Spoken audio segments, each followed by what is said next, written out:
Hello! Welcome to Free Will, Science, and Religion. I'm Chandler Klebs, and I'm here with George Ortega, and we're exploring how we can go about talking and writing about the subject of weight gain and weight loss, why people gain weight, why they can't lose it, related to the free will topic, and using this as an explanation of why people aren't just free to choose anything at any time with or without a reason or something crazy like that, you know? Yeah. Okay, Chandler, so before we get into that, let's explain to the audience why this issue is so important, why it's important to the people who are overweight, who are trying to lose weight, and it's also important to our message to the world that we don't have a free will and that free will belief is extremely harmful. Yeah. Should we first explain what the free will belief is? Okay, okay. Okay, basically, when we talk about having a free will, we mean that we are deciding or choosing, and that nothing outside of our control is making us do what we're doing. And that's a simple, straight way of putting it. So um, if somebody else hypnotized you to do something, or pressured you into it, or even if you just have a genetic desire or impulse, a tendency to do a certain thing, that discounts free will right there. Your own biology and everything, the weather, anything that makes you do anything. If it's raining and you use an umbrella, the rain made you use that umbrella. So you don't choose anything. Okay, and so like basically now the reason we're tying this to weight gain is because it's a perfect way to explain to people why we don't have a free will. In other words, we've gone over and over in different shows, different podcasts, how causality makes free will impossible. But I think a lot of people need to hear it in a way that's more personal to them, that they can relate to, not on a logical physics level, but on the level of their everyday lives. So describe how people's gaining weight to begin with and their inability to lose that weight thereafter is powerful evidence that we don't have a free will. Yeah. Well, first of all, people don't choose their own genetics, which determines their metabolism, how easily they gain or lose weight, their muscle mass, their gender, which definitely plays a part in that. You know, it's generally women gain more weight than men. Um, so that's part of it. The other part is that they don't really have any control over the environment. They don't have control over what their mother ate while she was pregnant with them. They don't have control over what their parents feed them when they're young children.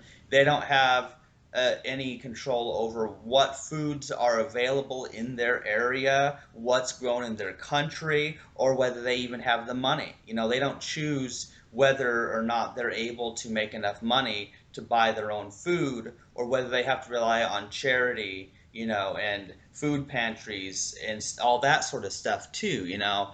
And also there's the fact that people don't know what's healthy or not. They just, you know, they hear something on TV or some magazine tells them something's healthy and they believe it because they don't know what to believe. We just start out not knowing anything, and so it takes so much time and research to really learn what's healthy as compared to what's not, that a lot of people, they're to get busy with life and they just can't, you know, they just can't really get into it enough to know how to be healthy and how to you know be how to be fit and active, but and also eat healthy food for both, you know, mostly for health benefits. So there's all sorts of ways. I mean, you would have to be able to know everything, so you have to be omniscient. You'd have to be omnipotent. You'd have to be all powerful and control every other human and all the factors that go into the food you eat. You would have to be able to control your own cravings and what you're hungry for and what foods you're addicted to really have a choice in the matter. And that's a simple way of why it's so hard and why we're not really in control. Okay, so like yeah, so I mean you've just delineated a lot of complex factors that go into like why we eat what we eat, and a lot of what we eat isn't necessarily healthy and all. But let's now like focus on the act of like a person, is eating so much that they're actually gaining weight. Now, I think this is a matter of willpower. I mean, first of all, why do people eat? A lot of people eat because they're anxious. A lot of people eat because they're angry. A lot of people eat because they're lonely. A lot of people eat because they're frustrated. So these are emotional reasons why we eat, and these emotions are not up to us in any real sense in real time. In other words, like over time, we can shift our emotions. We can become happier, less stressed and all. But at the time, that's what causes people to eat. Now, address the willpower aspect of this. So a person is eating and they're overeating. Address how like willpower is another example of how our will is not free. Well, what's interesting is I view the term willpower as sort of a misleading term because it's really not a case of a person having a weak will or a strong will. It's about which desire trumps another desire. So we have competing desires and one of them comes out at the top. And so I don't think of anybody having more or less willpower than another. But maybe you have a different perspective. Yeah, yeah, Chandler, for example, let's say like you have two people and both, want to lose weight, okay? And so like one person, and so like the competing desires for both of them is like they want to lose weight, but let's say they enjoy eating, right? So these are the competing desires, right? So like, the motivation they want, all right, so like with one person, you know, they may have a stronger motivation to lose weight, but let's say in this case, they're equal. Both of them want the same thing. So like with one person, the person who succeeds, there have been books written on willpower. It's a quality, an aspect of ourselves that we can develop. Um, and it, like sometimes we have a strong willpower in one area of our life and not so strong in another area. So it's not like across the board. So what happens? I think that does explain the difference, though. It's like with intelligence. If we want to make the right decision in a certain question or problem, the more intelligence we have at our disposal to resolve it, the better. And I think it's similar with free will. And like we have a natural, let's say, genetic set point on willpower. We can, of course, increase it through practice because people do that a lot. They become much better at for example, at dieting and all. But this willpower, it's like we're lucky if we have it, and it allows us to kind of like to exert more self-control. Another term related to this is about self-control. If we are able to like control our appetite, our desires, our emotions much more strongly, that will enable us to lose the weight. So I think I understand your point of competing motivations, but I think there is this additional component of like, well, what is going to like basically help one? Because like with the competing motivations, you have one that you want, right? That you most want, another that you want less. For example, like with losing weight, you want to lose weight. That's your primary motivation, but you like to eat, that's your second. So like, I think our willpower serves our primary desire. Yeah, so how's that sound so far? So what you're saying is basically that we would identify what our will is as being the strongest desire. So how effective one desire is at competing over another. So a person who wants to lose weight, they think that's their will, so their willpower is about how strongly they can stick to that desire and utilize that. Exactly. What we want is like, our preference. Naturally, like, well, you're right, it is our strongest desire. We both want to lose weight, but we like to eat. So like, absolutely, we have this preferred motivation. Yeah, and this is kind of an interesting example, but take for example, since it relates to food, you might say that there's the situation where I like cheese pizza, but then I went vegan because of the animals, and that's a fine example of how some people might call that willpower because you're denying one desire in favor of another desire that you consider more ethical. Right, and that's perfect. All right. So like, let's return this to the free will, question more directly. So that's the problem. In other words, like if we had a free will, people would not eat to the extent that they're gaining weight.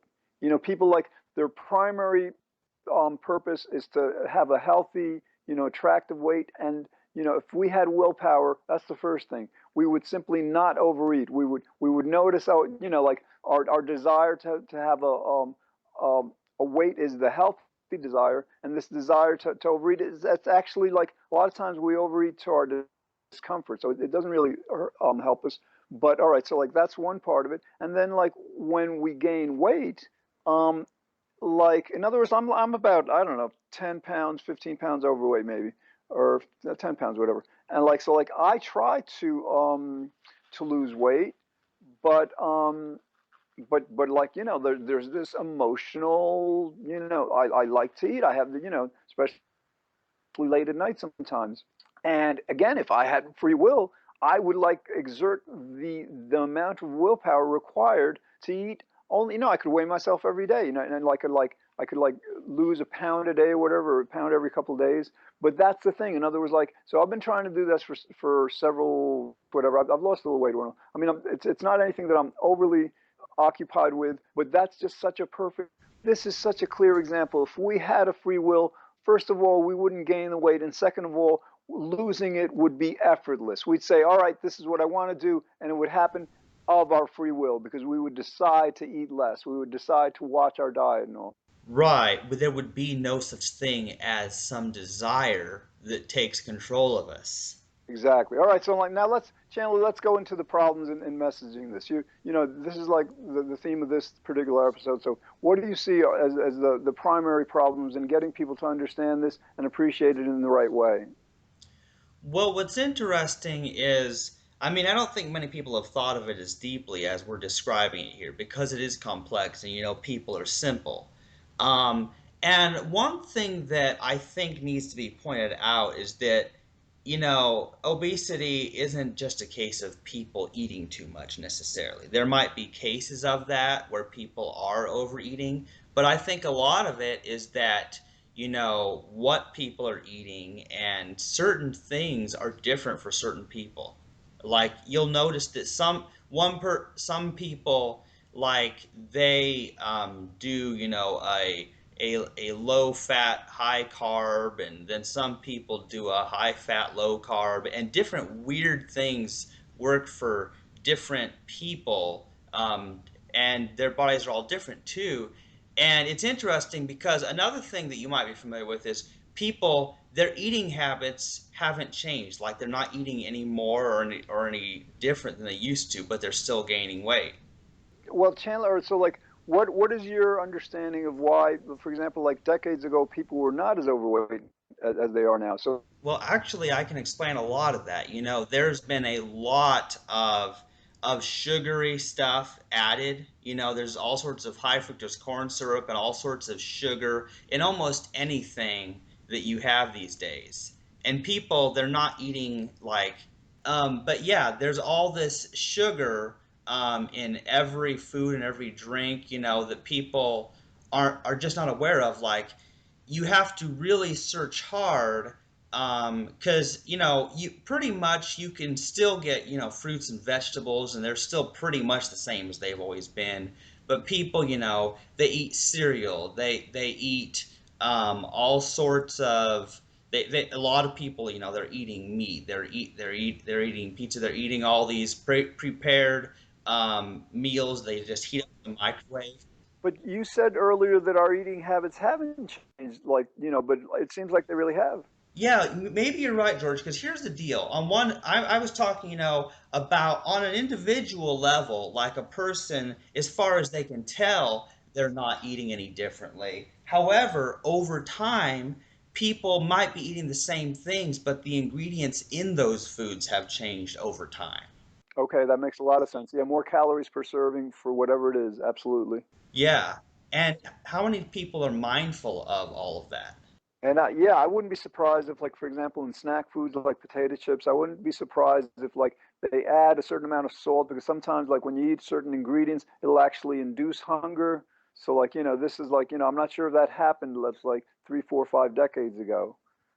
So, like, Yeah. you have very, very savvy marketers who know how to, like, and it's not just that, Chandler. It's like, the media. Like, you turn on your TV, and the commercials filled with food commercials that are intended to get you hungry. They're enticing. They're so Yeah, again, 4 or 5 decades ago, we didn't have to deal with it as much. yeah, and here's the thing is I'm really glad I don't watch TV because I'm not exposed to that so much. But like, did you know there was a time when I was like 200 pounds? Wow, I didn't know that. Okay. Yeah, What? and you know how that happened was, see, we were really poor at the time, but there was somebody they were like always buying us like food from Arby's all the time. So that was a lot of roast beef back then. That was quite a few years ago. And so we were eating Arby's food all the time, lots of the beef sandwiches, lots of fries and all that. And because it was free, I was grateful, to have food because otherwise we would have gone hungry at that time. But my body just didn't really handle that. Like I didn't really feel all that healthy, and I was like way fat. So, Okay. but what happened is, a little bit later, I ended up losing, like 50 pounds or so, because first I turned vegetarian, and I also got my job at High V and was getting so much exercise. And then I became even more mindful of what was in my food after I went vegan, and I was always looking at the ingredients very carefully, trying to see if there were animal products in these things, because you got to be careful. What the cereal, the protein bars, any kind of snack foods, even crackers, if you want some crackers, like. And so the stuff that I was used to eating, because I was trying to avoid the animal products. Then I started looking at the sugar. I started looking at all the ingredients and like, what's this partially hydrogenated whatever, and because I just, I would read things, I would Google things, and I just slowly learned more. And then I just, not only did I lose weight, but I felt so much healthier as I quit eating certain things and instead exchanged them for other things like shredded wheat cereal that has no sugar and stuff like that. Okay, so like yeah, so like relative to the free will issue now, like basically these things, like you were fortunate in other words, like the person was like offering you this food which was like wonderful, it was probably very delicious and all. So that was something that came into your life. It's like it was like probably um it was certainly impossible for you to resist because like and so like so basically you're describing kind of like situations first that cause you to gain weight, and then like your intelligence, you're wanting to like know about a topic like about like food ingredients and all. You learned about this, and these are things that are a part of you that you didn't create. These are your intelligence. You didn't endow yourself with intelligence. Your curiosity about things, your ability to search things out. All these things that were not up to you, and they led to your making the right decisions in terms of the right foods. And then like the job where you happen to like get a job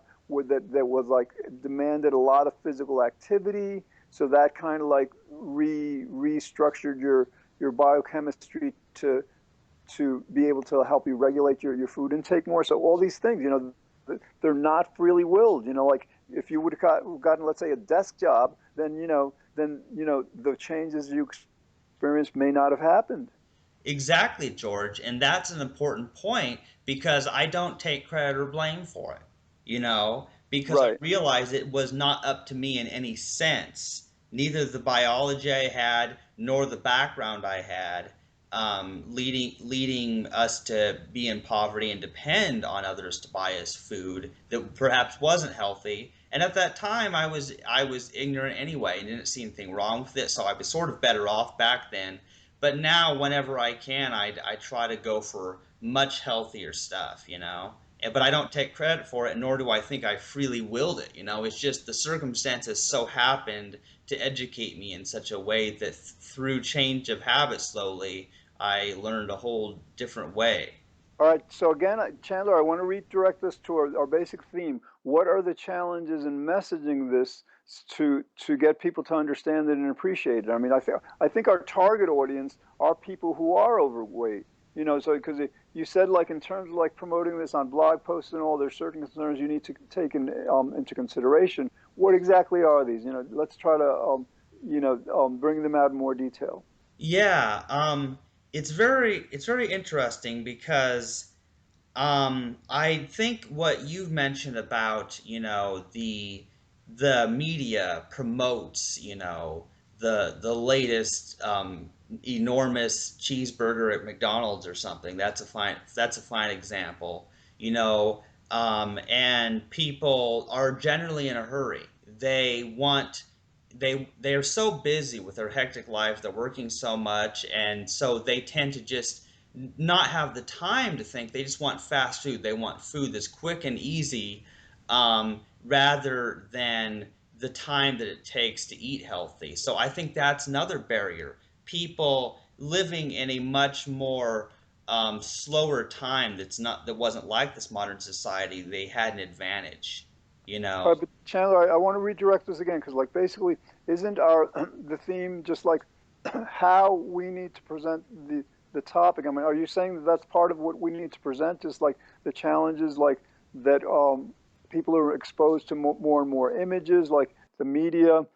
So, like, I mean, because basically, like, I thought you when you suggested that we were going to come up with basically strategies to help people, appreciate this. In other words, like the issue of weight to many people is not comfortable. People feel uncomfortable about being overweight. People feel uncomfortable about hearing about it, about talking about it. So this is a sensitive area. So like I think, when we present this, we need to present the facts. We need to find a way to help people absolve themselves of their situation and show them the advantages. For example, if somebody's overweight and they're having difficulty losing that weight, they've got two problems. The first problem is that they're overweight and they don't have the willpower, whatever it is, to lose the weight. The second problem, which compounds it, and I think we have to do a lot of podcasts about this, is then they begin to blame themselves for not having the self control, for being gluttonous, for being just like irresponsible, immoral, for just like being weak willed. And to the extent that they see themselves in that from that perspective, that's going to lower their self esteem. It's going to lower how they value themselves, Yeah, how they see I themselves. get what you're saying, George, because we have to first remove the self-blame that we if they're blaming themselves, that's actually going to hinder themselves because they feel like it lowers their self-esteem, and then they don't feel like they're that important. And when they don't feel like they're that important, well, then they're not going to care as much about their health and their well-being. So then it's just this cycle that just gets worse and worse. So by explaining to them that their situation they're in is not their fault, they're not to blame, that will lift that burden off of them. Exactly. So that's just one instance. And then the other part is a lot of people blame themselves because other people blame them, because society blames them. Okay. So like what happens is like then they become angry and but they turn that anger on themselves. In other words, they don't realize the connection of how wrong it is for society and other people to blame them for something that's not in their control. And so like they'll turn that on themselves because like they feel, well, it's them and it's their body, like they should have more control. And so what happens is like when they should be experiencing a healthy, positive, active anger toward other people, toward society for doing this to them, and when they should be feeling this kind of like this need to defend themselves against that, what happens is they turn that anger toward themselves and just further exacerbating their dilemma.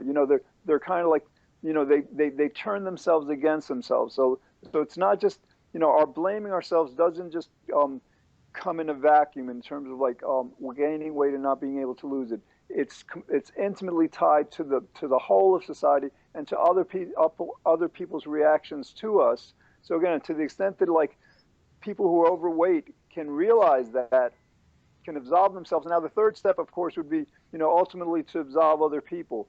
But if they're that might be a step that requires time. But to the extent that they can like begin to advocate for themselves. Listen, it's wrong to blame anyone for overweightness, because we don't have a free will, then that component of self blame might be lessened. Yeah, because they blame themselves partly as a consequence of the fact that other people are blaming them and convincing them that it's their fault. Exactly, exactly. So basically, and I think we have to go over this in even like in the very, specific instances of the behavior of eating. So we're eating, and like we know kind of like we're full. We know we've eaten enough, but the food is delicious. The food is good, or for whatever reason the ingredients make us want to eat more. Yes, we have to yes that these things are happening to us. We're not willing ourselves to overeat. We're not willing ourselves to not stop eating when we're full. And to the extent that people move from this free will belief that just blames us for everything to this understanding that nothing's up to us, then Chandler, then they can begin to look for the specific direct causes of why they're overeating and why they're, when they're overweight, why they're not, dieting more, or just eating less. Yeah, and the thing is, it's not about blame at all because they're not to blame. Nobody's to blame for anything. But the whole great thing about causality is that you can analyze, well, when did you start gaining weight and what do you think was different that might have caused this, and you can kind of inspect it from an academic, logical sort of view rather than a thing about being blame or anything, buddy being at fault. Exactly, exactly, because that's another thing. It's like, let's say a person's trying to lose weight and they're blaming themselves, they're holding themselves responsible. That's a response. To the extent that they have this strong emotional response about it, that those emotions are going to cloud their reasoning. They're going to hijack and overcome their logical processes. So yeah, free will belief kind of like complicates issues unnecessarily, mistakenly, and misguides people into kind of like behavior that's based not on what's in their best interest, not on logic, but fulfilling these emotional needs that are often, weaknesses that to the extent they learn to control, again, not of their free will, that then they would be able to exercise much more reason and logic, in addressing the weight gain and the weight loss. Yes, and I think this is definitely an important issue because, it applies to every area, but the reason that we're applying it to this whole weight gain and weight loss issue is primarily because it's something that so many people struggle with. Well, Chandler, that's the key. In other words, like we should really like, stay with this message like a laser. Just focus on it so completely because two-thirds of Americans are overweight. I mean, like this doesn't just have personal ramifications. This has widespread healthcare ramifications. It's so expensive. These weight-related diseases, the weight gain causes so much in healthcare costs and just diseases that people wouldn't have if they weren't overweight. It's a huge issue that involves a lot of people, billions of dollars, a lot of unnecessary suffering. So, like, we have so many angles to make this issue just the the issue by which we'll explain to the world, in very, very clear, strong terms that no, they don't have a free will, and to the extent that they overcome it, then they will just like benefit not just with the weight gain, weight loss, but across the board in so many areas. Exactly. And we're almost at our 30 minutes. So, is there anything else we need to close out this episode with? No, just that we just need to revisit this over and over and over, not just for the benefit of the audience, but for us to help us brainstorm exactly, how to deliver this message the most strongly, the most clearly. Yes, and I'm already thinking of ideas for our next episode. But I guess I'll end this recording. Sounds great. Bye.